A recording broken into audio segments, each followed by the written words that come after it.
In our railway network, we have about 5,000 switches which are centrally controlled. Extreme cold weather conditions in the Netherlands make it challenging to maintain the rail lines, since ice or snow between the switch blades could cause switch failure. And when the switch doesn't work, it can get our timetable in serious trouble. Service contractors used to put in the railway network their own monitoring systems. And every 5 years, these maintenance areas are put out to tender.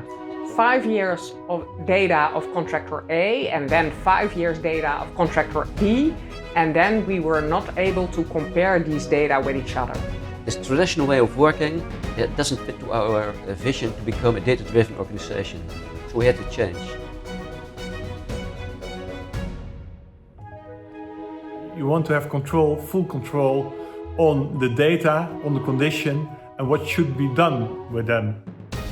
All the monitoring data of our assets and put it in one platform, ProRail monitoring platform, PMP.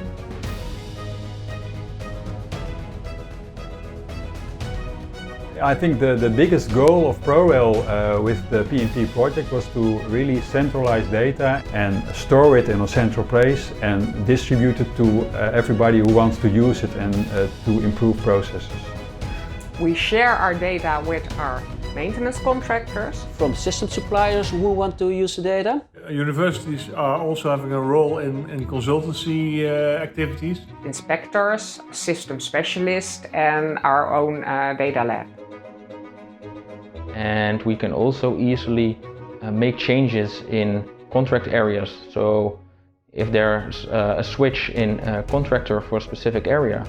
Now it's just say the date, and we also switch the contractor in PMP, and then we still have the big picture of all monitoring data in one database, one platform. We can compare switches more easily, and you have all the information of a switch in one eye blink, and that's a real advantage.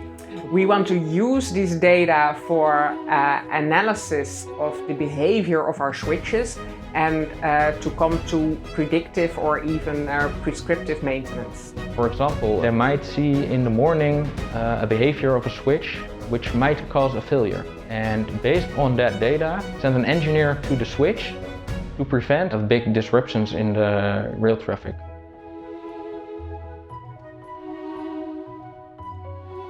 We expect it will improve reliability of our assets, and we can do what we are meant to do, and that is getting people and freight from A to B in a safe way without delay.